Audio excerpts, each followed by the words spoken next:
Bom, vamos continuar. Vocês não estarão errando se guardarem a lembrança daquilo que o Senhor disse. Vocês são mais felizes dando que recebendo. Gente, é impressionante. Você viu como as pessoas adoram ser chamadas por títulos, né?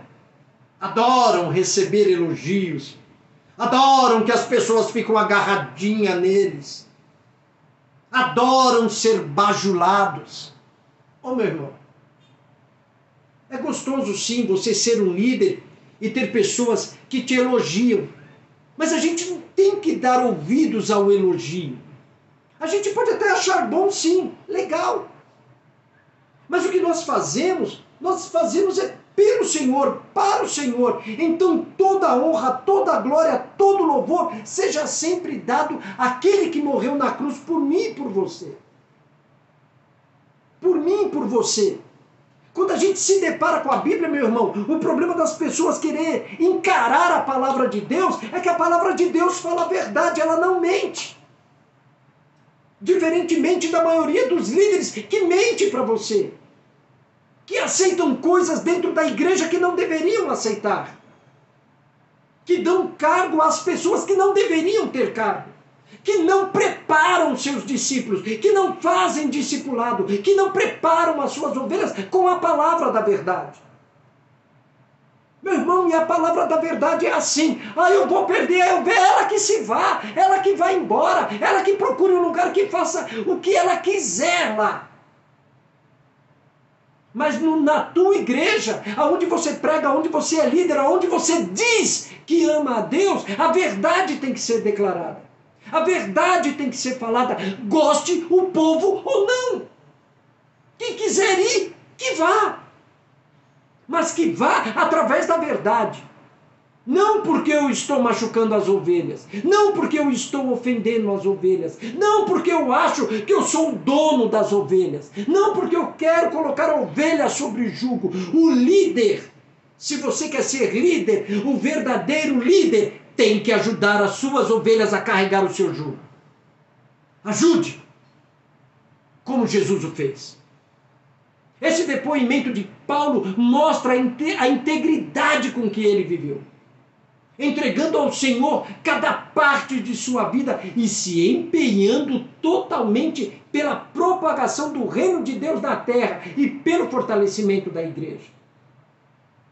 O fruto da integridade de Paulo, ele é visto num amor expressado pelos que os anciãos da igreja de Éfeso tinham com ele. A integridade, ela nos mantém completos, inteiros na liderança cristã e nos livra da contradição. Porque, meu irmão, quanta contradição de cima dos altares. Quanta. Né? Pregam amor e praticam ódio.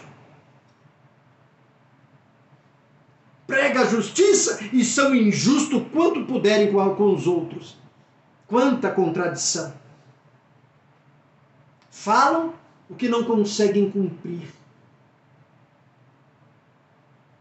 É impressionante. É impressionante os tipos de líderes que surgiram. Bom, Paulo só pode servir com integridade. Por quê? Bom, em primeiro lugar, ele aprendeu com o Senhor e seus líderes a importância de não fazer nada pela metade do ministério. E também a importância de servir de forma íntegra a si mesmo e aos outros. Paulo foi um líder honesto e deve ser visto como um exemplo para cada um de nós, para cada líder de hoje. Aqueles que querem ser leais a Deus e ter bons e duráveis resultados. Agora, o interessante da diferença de Paulo para os líderes de hoje é que Paulo nunca quis aparecer. Ele sempre pregou a Cristo e este crucificado. Então, o que Paulo tinha era uma liderança conduzida por Deus. Então, Paulo soube se comportar, se dedicar conforme a orientação que Deus lhe deu. Isso significa que ele não planejava suas ações de acordo com seus interesses ou visões pessoais, muito menos por causa das pressões causadas por situações momentâneas. Isso porque Paulo ele baseou o seu serviço na confiança de que, mesmo que pudesse participar da evangelização, os frutos são de Deus. 1 Coríntios 3,6. Entenda, você que quer ser líder, você que já é. Diz assim: eu plantei, disse Paulo, a semente. Eu plantei a semente. Você foi lá, plantou a semente. Aí veio quem? Veio Apolo. Apolo regou as plantas. Olha que maravilha. Eu plantei, Apolo regou. Mas Deus fez vocês crescer. É impressionante. Enquanto muitos estão batendo no próprio peito, Paulo diz: Deus dá o crescimento. Eu só posso plantar semente. O que vem após mim rega essa semente. Mas só Deus pode dar o crescimento. Paulo usou o ministério da pregação para honrar a Deus. Por isso ele procurava decidir, ele procurava a sua orientação no momento de decidir onde, como, quando e para quem pregar. Por exemplo, mesmo que de modo indireto, dá para ver o cuidado divino até na separação de Paulo e Barnabé. Pareceu até ruim no começo, mas ajudou a impulsionar mais a evangelização. Afinal, de uma viagem missionária passaram a ter duas. Isso você encontra lá em Atos 15, 36 e 41. Veja bem, até aquilo que parecia mal, a separação dos dois, na verdade foi excelente.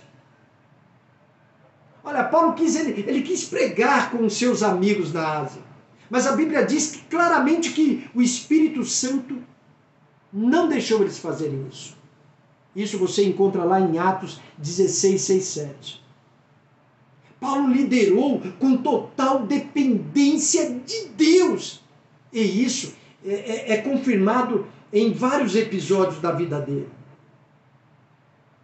Essa reflexão que a gente está trazendo aqui mostra essa verdade e motiva, se não motiva os líderes, pelo menos eu sou motivado a seguir o mesmo caminho que levou este apóstolo dos gentios, a uma liderança bem-sucedida. Quando eu falo isso, meu irmão, é que algum tempo atrás eu ainda estava meio incerto com relação ao propósito de Deus em minha vida. Até que muitas pessoas começavam até a me chamar de professor, né? Tanto dentro da igreja quanto fora dela. Eu falei: Senhor, acho que o caminho é esse. O caminho é esse, ensinar. Tá? Procurar ajudar através do ensinamento da palavra de Deus. Esse foi o meu caminho. E eu tenho que fazer o melhor. Paulo, ele foi criado aos pés de Gamaliel. Paulo era um cara preparado, foi por isso que Deus o chamou. Você não vai encontrar nenhum despreparado aí falando com o rei, não. Você não vai encontrar nenhum despreparado, possivelmente falaremos isso num próximo vídeo aí, sobre Paulo se defendendo, a ponto das pessoas se calarem quando começou a falar no idioma deles. Era uma pessoa preparada. Às vezes você pode ser, muitos aí, fala que é um médico que quer falar com ele, ele já fica impressionado. Fala que é um juiz, se impressiona mais ainda. Fala que é Paulo, não. O rei tá, vou lá, sem problema nenhum. Eu estou preparado para isso. Eu estou preparado para falar com reis, com sacerdotes, com o Supremo. Não foi que ele falou lá com o Supremo, os líderes dele? Ele estava preparado. No caminho de Damasco, ele tinha a carta do Supremo lá dos judeus. Porque ele era preparado. Ninguém o questionou, deram a carta para ele, vai e faz o que você tem que fazer. Agora, o que nós estamos vendo nesses últimos tempos são essas igrejas, esses pastores, esses líderes, qualquer pessoa subindo no altar para pregar, elas pregam coisas que não sabem, coisas que não vivem, coisas que não entendem e ainda diz que é o Espírito de Deus. Eu não sei se o pior é essa gente que prega sem conhecimento de nada, ou se são os que estão lá embaixo ouvindo e ainda dá glória a Deus pelos lixos que estão sendo divulgados. Porque se tu é crente, se tu é servo, se tu é uma serva, se tu diz que é um obreiro, por que você não conhece a palavra de Deus? E se você quer ser, você tem que se aprofundar, você tem que mergulhar nessas águas. Não adianta ficar dizendo aí, ai, a Bíblia é maravilhosa, a Bíblia é... Pastor, tu não nem lê. Tu nem lê, como é que tu vai saber que ela é maravilhosa e poderosa? Como? Tem pessoas que pregam, irmão, que aquilo que sai da boca dele parece mentira, apesar de ser verdade. Mas soa como mentira. E isso é um perigo. A liderança, ela tem que ser confiável. A confiança, ela é essencial para qualquer relacionamento, certo? Sem confiança, não há como manter relacionamento saudável entre as pessoas. Isso vale também para a relação entre líder e liderados. O líder ele precisa ser uma pessoa confiável, que transmita confiança, não só no blá blá blá, nos seus atos, nas suas ações, na sua maneira de agir. O que esse líder quer? Ele quer fama, ele quer sucesso, ele quer aparecer? Vai lá! Ou ele quer realmente trabalhar para o reino? Ou ele quer realmente que Jesus apareça? O que ele quer? Erguer o nome dele? Ou continuar a levar o nome de Cristo? O apóstolo Paulo foi um exemplo de líder confiável. Ele conquistou o respeito das igrejas de todos? Claro que não. Mas ele conquistou o respeito da maioria, dos irmãos e dos apóstolos.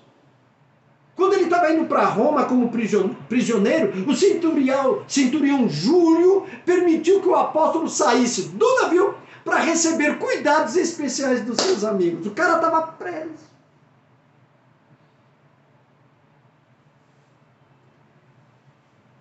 Atos 27:3. No dia seguinte, fizemos uma escala em Sidom. Júlio tratou Paulo muito bem. Permitiu que ele desembarcasse e desfrutasse a hospitalidade dos amigos daquela cidade. Como é importante ter amigo. Como é importante. Como é muito importante. Entenda, esse comportamento, ele não era normal de um centurião com um prisioneiro. Principalmente no início da viagem. A única razão para isso é que Paulo ganhou a confiança daquele homem. Olha só.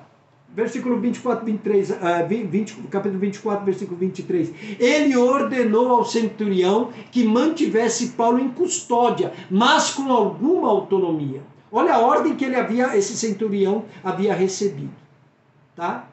Mantenha Paulo em custódia, mas dê a ele alguma autonomia. E não impeça ele, de ver os amigos. Não impeça que os amigos dele o ajudem.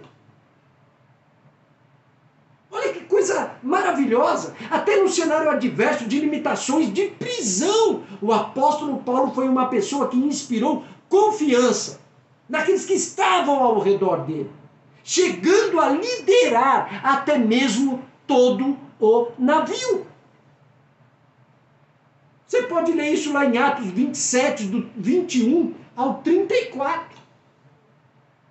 Paulo ele ganhou a confiança dos que o acompanhavam pela sua honestidade e o cuidado que ele demonstrou pelo bem-estar daquelas pessoas. nós temos aí um evangelho sendo pregado em estranhamento. Ah, eu não converso com aquela que é macumbeira, eu não converso com aquele. Ah, para! Para! Jesus não chamou você líder, não chamou você servo e serva para ficar escolhendo com quem falar ou deixar de falar, não. Quem és tu? Jesus, ele se comprometia a falar com qualquer pessoa, a se comunicar com qualquer pessoa, porque a intenção de Jesus é salvar vidas, é salvar almas. Se tu se diz ser pastor, se tu se diz ser obreiro, se tu diz que é missionário, que é profeta, sei lá o que tu é, e a tua missão não é salvar, filho, como é que tu vai salvar a tua própria alma? Como? Bom, um líder confiável, ele vai ter grande sucesso. Mas isso depende da dedicação total e amor pelos liderados. Paulo procurou uma liderança baseada na total orientação de Deus. Que tipo de liderança você tem procurado?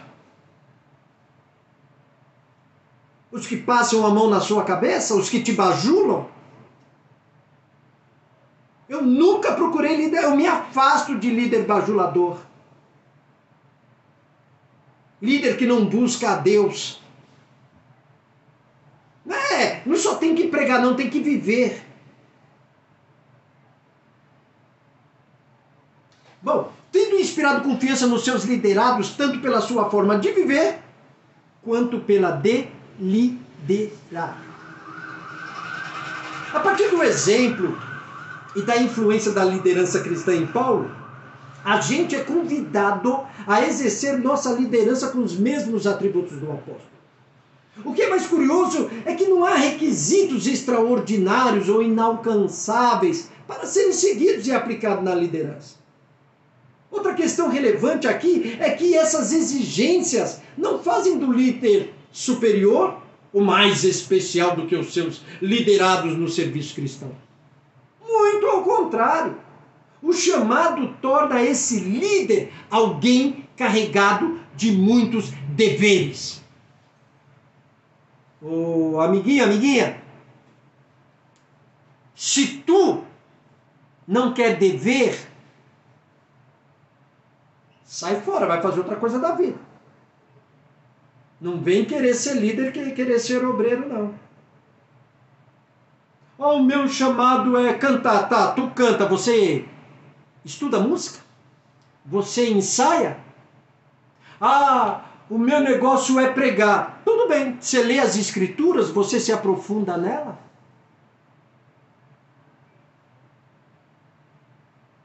Não, isso Deus parou.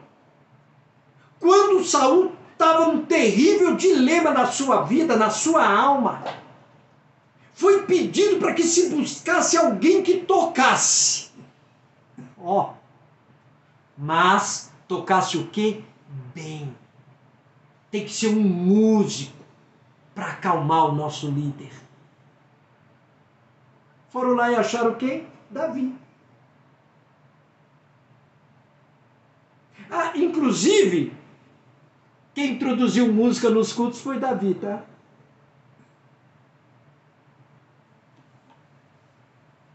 Só que as nossas igrejas, elas estão trocando a palavra pela diversão.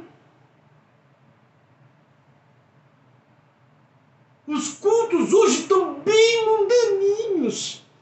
Se não tiver jogo, não tem nada contra jogo de luzes não, tá? Se não tiver jogos de luzes, se não tiver uma dancinha, se não tiver para atrair, a Bíblia diz que o poder de atração está em Jesus. E todos atrairei a mim.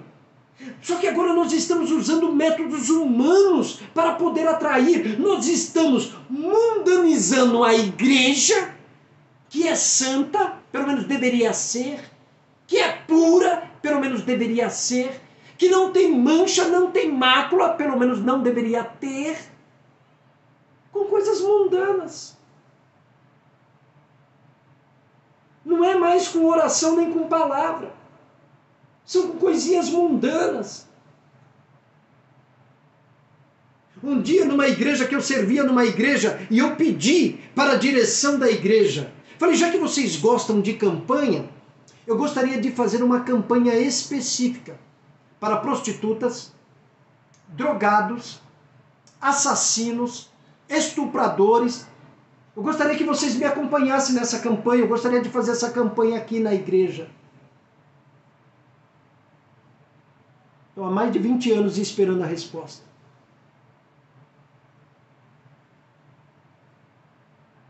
E isso é porque dizia que era missionária, se diziam serem profetas. Tudo bem. Balaão também era. Bom, o que mais Paulo fez? Bom, Paulo, instruindo seu filho na fé, Timóteo, ele delineou as qualificações ou os aspectos práticos que são requeridos de toda a liderança no serviço cristão. Nesta lista, os líderes são chamados a observar e a praticar o quê? A fidelidade, a vigilância, a sobriedade, a honestidade. Tem uma coisa aqui que eu conheço o pastor que odeia, a hospitalidade. Dentre outras qualidades que você pode conferir aí em Timóteo 3, 1 a 16. Para que uma liderança cristã seja válida, é necessário, é preciso, tem que ser assim, que o líder aplique em sua vida aspectos práticos da palavra de Deus, que o habilitam para o chamado ministerial. Paulo sabia dos seus limites. Paulo foi um líder de sucesso porque soube reconhecer as suas próprias limitações. Ele nunca negou a sua humanidade. Você pode ler isso aí, lá em Romanos 7, 24, 25. E conhecendo a sua humanidade, o apóstolo Paulo, ele pôde então entender que mesmo tendo progredido na sua missão, ainda havia muito a realizar e a aperfeiçoar. Filipenses 3, 13 e 14.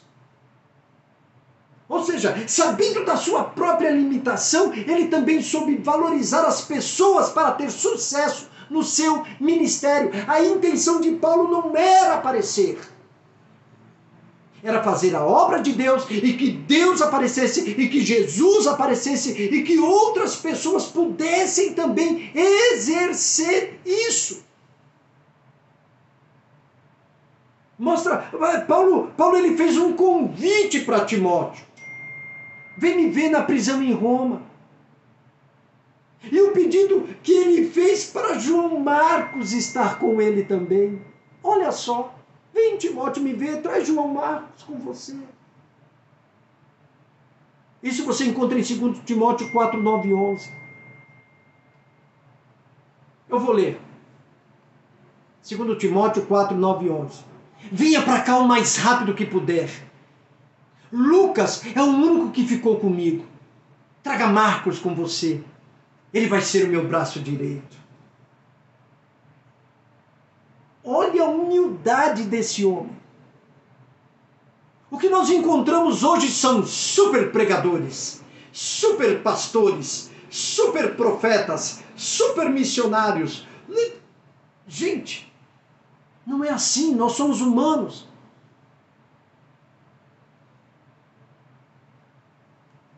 Paulo reconheceu que ele era incapaz de realizar o seu ministério. E por ele reconhecer que ele era incapaz, então ele sempre confiou em quem? Em Deus. Em Deus. Isso você vai encontrar lá em 2 Coríntios 2, 16 e 3, capítulo 3 também, 4 a 5. Então o que nós precisamos? O líder cristão deve reconhecer a sua própria humanidade e não se ocultar dos seus liderados. Tem líder que dá linha dos seus liderados, dá linha das suas ovelhas. E tem que respeitar os limites que garantem o equilíbrio necessário nesse processo. O pior erro de que um líder pode fazer no exercício aí da sua vocação é o de assumir responsabilidades que superam as suas possibilidades, que estão além da sua capacidade e daquilo que ele pode suportar ou realizar. A capacidade de delegar tarefas não é sinal de fracasso, ao contrário. É a expressão do infinito e ilimitado poder de Deus na liderança de um servo finito e limitado.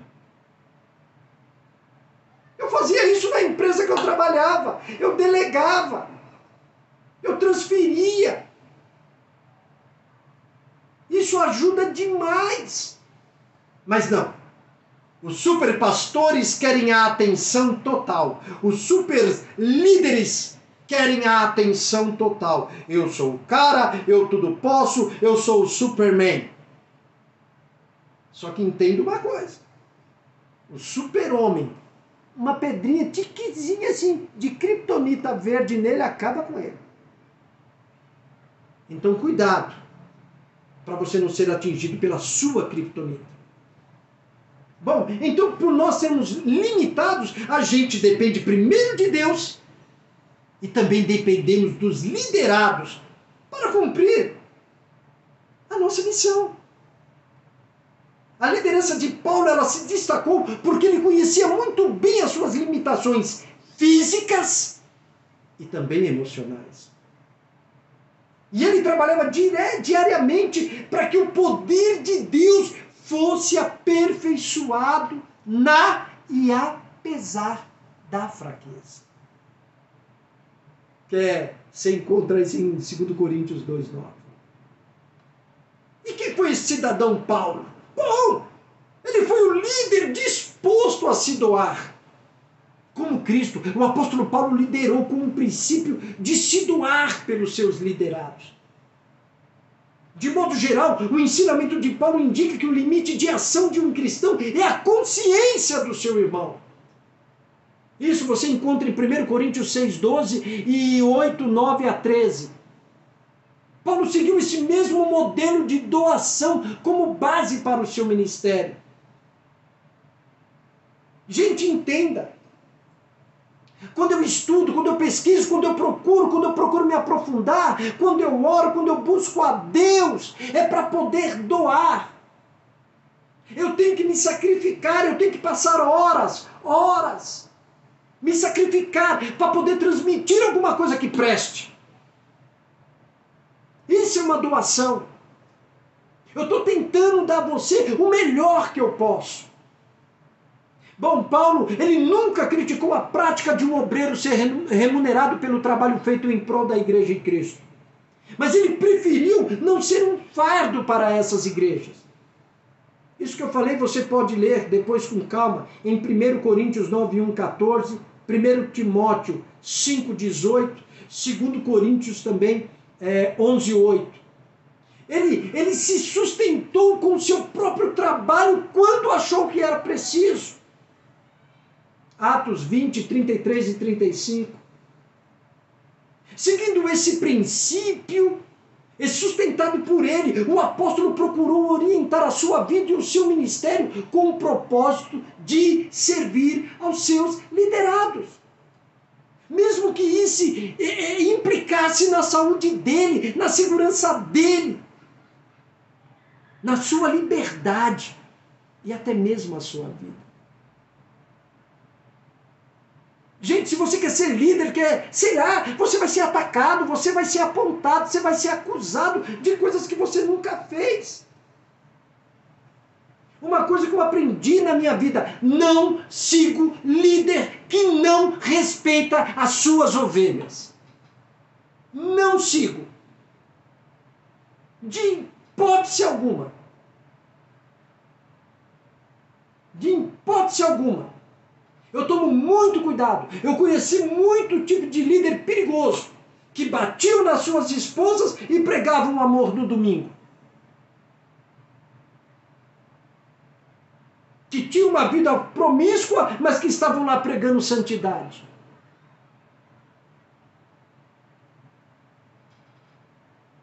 Paulo, ele orientou as suas ações como líder pelo princípio de eu sofro, mas não o povo de Deus. E isso fica muito evidente nas suas palavras quando ele afirma, 2 Coríntios 4,12, eu vou ler, de maneira que em vós opera a morte, de maneira que em nós opera a morte, mas em vós a vida. Sabe, na minha vida eu tento ajudar o máximo que eu posso. O máximo que eu posso. Eu não me importo quantas pessoas, por exemplo, vão ver esse vídeo. Faz diferença nenhuma para mim. Mas se apenas uma for atingida, eu já me dou por satisfeito. Tanto que eu nem divulgo os vídeos. Eu jogo lá. Que fica para mim, é até bom para que eu possa também, no futuro, estar olhando, vendo, revendo. Porque a gente não pode parar no tempo, gente. Não podemos. Nós estamos mexendo com algo sério, com alma. Jesus Cristo está às portas. Cuide-se. William Greathouse, ele afirma que o sofrimento de Paulo tinha como um objetivo revelar a ressurreição de Jesus aos coríntios. Ainda que em declínio físico, o seu interior se renovava a cada dia enquanto ele liderava. Pois o seu alvo maior era a esperança da morada celestial. Esse William, ele continua dizendo assim: a coragem no ministério da nova aliança é mais destacada do que impedida pelas fraquezas dos seus ministros. Gente, não é a dor, não é a fome, não é o desemprego, não é a falta de roupa, não é a vida, nem a morte, nem os anjos, nem demônios que podem separar você do amor que está em Cristo Jesus. Chega de hipocrisia dentro das igrejas. Chega de hipocrisia desses pregadores que leem qualquer tranqueira, depois não conseguem nem pregar a Bíblia direito. Chega. Chega.